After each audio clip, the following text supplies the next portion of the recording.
मेरे माँ बाप ज़्यादा पैसे वाले नहीं थे। मेरे बाबा स्कूल में टीचर थे। मेरी शादी का वक्त आया तो मेरा रिश्ता मेरे दूर के रिश्तेदारों में हो गया। वह लड़का गांव में रहता था। उसकी अपनी बहुत सारी ज़मीन थी, मगर वह मेरे जैसा पढ़ा लिखा नहीं था। मैं उसके मुकाबले में ज़्यादा खूबसूरत थी। वह ठीक ठाक सा था। हमारे यहाँ आसपास शादी नहीं होती थी। मेरे लिए कोई और रास्ता नहीं था, इसलिए मेरी शादी आशु से हो गई। शादी की पहली रात ही मुझे आशु के मिजाज का अंदाजा हो गया। मुझे वह थोड़े सख्त मिजाज वाले लगे थे। जिस तरह से उन्होंने नरमी के बजाय सख्त मिजाज से मुझसे बात की थी, उससे मैं यही अंदाजा लगा पाई थी कि मेरी जिंदगी में कुछ लोग बहुत खास हैं। मेरी माँ, मेरी छोटी बहन और मेरा भाई जय। तुम हमेशा उनके अच्छे से ख्याल रखना, मुझे कोई शिकायत का मौका ना मिले। आशु ने मुझे पहली ही रात ये सब कहा था, लेकिन माँ बता रही थी कि आप इकलौते हैं, आपका तो कोई भाई नहीं है। मैंने हैरत से पूछा। जय मेरे चाचा का बेटा है। इसके बाबा का स्वर्गवास हो गया है और यह बचपन से ही यहाँ रहता है। मेरे लिए दुनिया में वह सबसे ज्यादा खास है। उसने हर कदम पर मेरा साथ दिया है। तुम खुद पर जय की सेवा पानी जरूरी समझना। वह मेरा भाई है और समझो कि तुम्हारा देवर है। आशु ने कहा तो मैंने हाँ में सिर हिलाया, मगर शादी के कुछ दिन तक मुझे जय नजर नहीं आया। फिर पता चला वे शहर किसी काम से गया हुआ है। शादी के बाद मुझे आशु से मोहब्बत हो गई, क्योंकि मैं एक नेक और शरीफ लड़की थी। मैंने हमेशा यही सोचा था कि जिस इंसान से मेरी शादी होगी, मेरी सारी मोहब्बतें उसी के लिए होंगी। मुझे तो आशु ज्यादा लिफ्ट नहीं करवाते थे। वह शहर की लड़कियों को अच्छा ही कब समझते थे, मगर आहिस्ता आहिस्ता मैंने उनका दिल जीत लिया और हम दोनों पति पत्नी खुशी खुशी रहने लगे। मुझे गांव में काफ़ी दिक्कत थी, क्योंकि मैं शहर से आई थी। गांव में गैस नहीं था। तेज़ गर्मी में लकड़ियां जलाकर खाना बनाना पड़ता था, मगर मैंने सब्र से सारे काम किए। मुझे परेशानी तो बहुत होती थी, लेकिन उसे अपनी किस्मत समझकर स्वीकार किया और खुश रहने की कोशिश करती। फिर 1 महीने बाद अचानक जय घर आया। मैंने अपने पति से पूछा, ये कौन है? तो वह बोले, यही तो जय है जिसके बारे में मैंने तुम्हें बताया था। मैंने कभी पहले इसे नहीं देखा था, इसलिए पूछा था। जय मुझसे ज़्यादा बात नहीं करता था, ना ही मैं उससे बात करती। वह घर आते ही अंदर अपने कमरे में चला जाता। एक दिन मैंने आशु से कहा, मैं जय की मौजूदगी में उलझन का शिकार होती हूँ, क्योंकि वह गैर आदमी है। तब वह कहने लगे, देखो आरती, वह बचपन से ही हमारे साथ रहा है।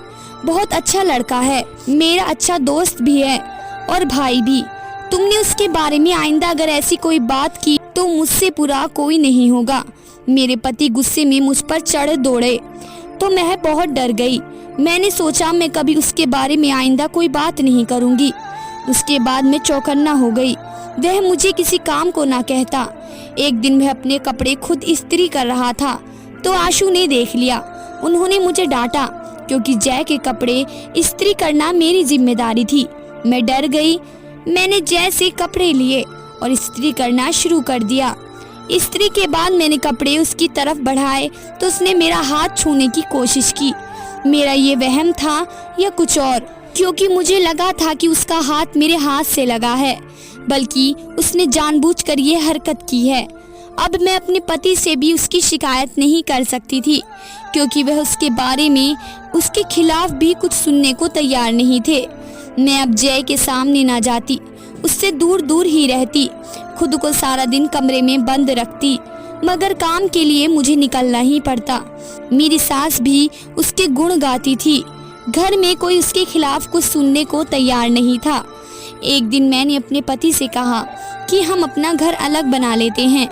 आशु कहने लगे, तुम शहर की लड़कियां होती ही ऐसी हैं, बेटे को माँ बाप से अलग करने की कोशिश करती हैं। यह सुनकर मैं चुप हो गई। दिन गुजरते गए।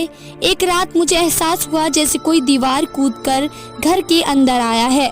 छलांग लगाने की आवाज़ और दीवार से नीचे गिरने जैसी आवाज़ आई तो मेरे पति और जय बाहर निकले।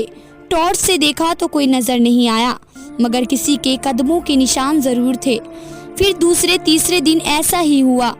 आशु और जय ढूंढ ढूंढ कर थक गए मगर कोई नहीं मिला। फिर कुछ दिनों के बाद ये सिलसिला बंद हो गया। एक दिन आधी रात के वक्त आशु ने मुझे उठाया और कहा कि मैं उसे गिलास दूध ला दूं। मैं डरती डरती कमरे से बाहर निकल रही थी। मैं बाहर निकली तो देखा जय के कमरे में मोमबत्ती जल रही थी और खिड़की खुली हुई थी।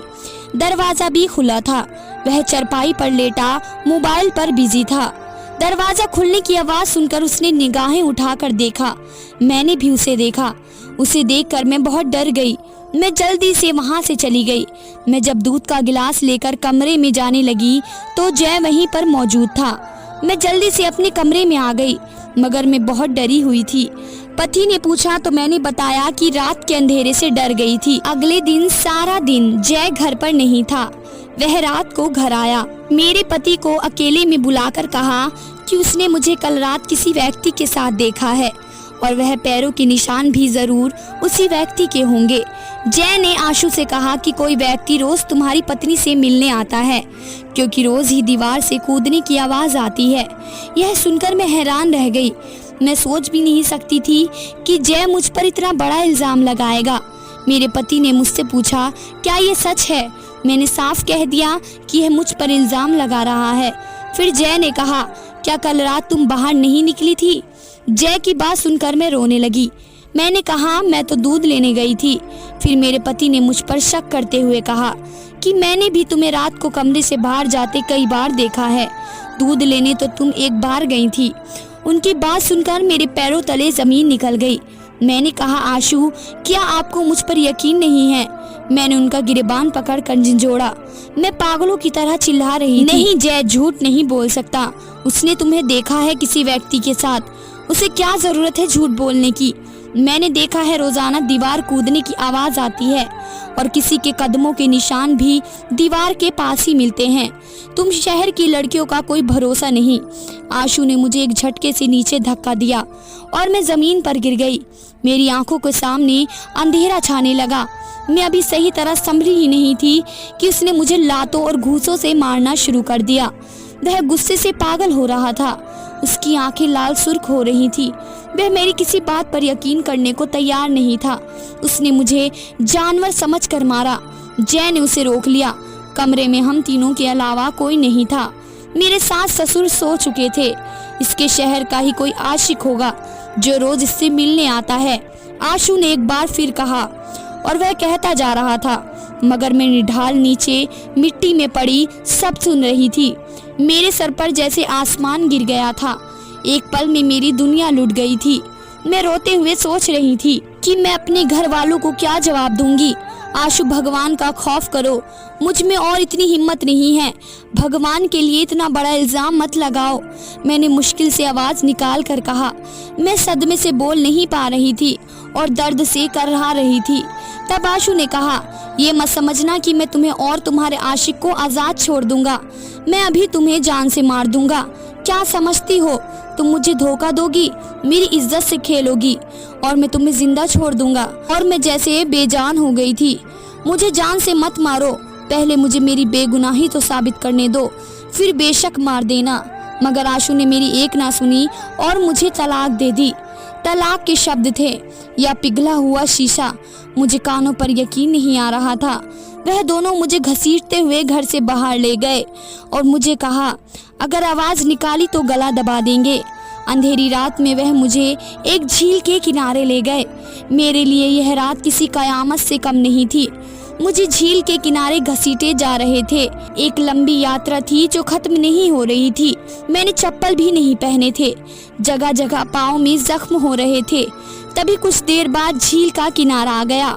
आशु ने मेरे ही दुपट्टे से मेरा फंदा बनाना चाहा। मैंने कहा मुझ पर रहम करो, मुझे जान से मत मारो। मेरे माँ बाप यह सुनकर ही मर जाएंगे। भाई किसी को मुंह दिखाने लायक नहीं रहेंगे। बहनों की शादी नहीं हो पाएगी। मैं रोते हुए आशु से मिन्नतें कर रही थी कि शायद उस बेरहम को मुझ पर रहम आ जाए। उसकी आंखों पर जय ने अपने प्यार की पट्टी बांधी हुई थी। यह सब तुम्हें यह पाप करने से पहले सोचना चाहिए था। अगर मैं तुम्हें पसंद नहीं था तो मुझसे शादी क्यों की? क्यों मेरी जिंदगी बर्बाद की? मैं तो तुम्हें देखते ही समझ गया था कि तुम जैसी खूबसूरत लड़की मुझसे शादी करने पर राजी कैसे हुई।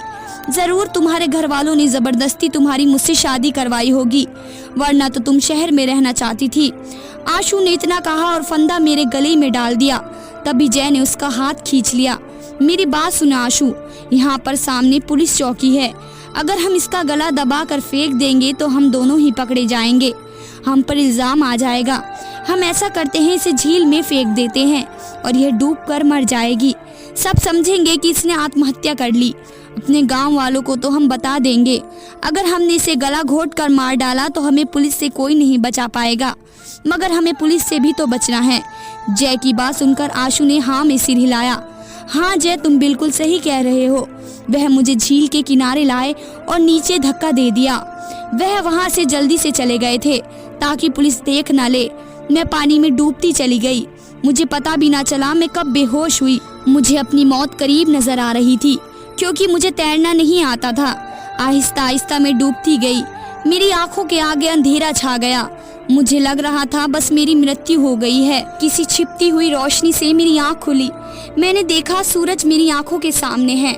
मैं आंखें खोल नहीं पा रही थी। बड़ी मुश्किल से मैंने आंखें खोली तो देखा कि जय मेरे बिल्कुल सामने बैठा हुआ है। वह मुझे ही देख रहा था। मैं हैरान रह गई कि मैं जिंदा हूँ। कुछ समझ नहीं पाई। कुछ देर के बाद जब मेरी हालत संभली तो मैं उठकर बैठ गई। यह जंगल जैसा इलाका था जहाँ एक झोपड़ी बनी हुई थी। मैं उस झोपड़ी में चारपाई के अंदर लेटी हुई थी। जय कुर्सी पर मेरे सामने ही बैठा था। मैं यहाँ कैसे आई? तुम लोगों ने तो मुझे मार दिया था। मैं जिंदा कैसे बची और आशु कहाँ है? मैंने एक साथ बहुत सारे सवाल किए। जय हंसने लगा। तुम अभी भी उस बेवफा का सोच रही हो जिसने तुम पर भरोसा नहीं किया। अफसोस हो रहा है मुझे तुम पर। वह तुम्हारे लायक था ही नहीं। तुम तो राजकुमारी हो, मगर उस घटिया इंसान ने तुम पर यकीन नहीं किया और तुम्हारी ये हालत बना दी। मगर मैं जिंदा कैसे बच गई? मुझे किसने बचाया? और तुम यहाँ क्यों बैठे हो? जय ने कहा, जब मैंने तुम्हें पहली बार देखा था मुझे तुमसे मोहब्बत हो गई थी। मुझे समझ नहीं आ रहा था कि मैं तुम्हें आशु से कैसे अलग करूं। इसलिए मैंने बहुत प्लानिंग की। खुद ही रोज दीवार से छलांग लगाता और रोज दीवार से कूदने से आशु को शक हो जाता और फिर खुद ही अनजान बन जाता। आशु को तुम्हारे खिलाफ भरता रहा कि तुम गलत लड़की हो।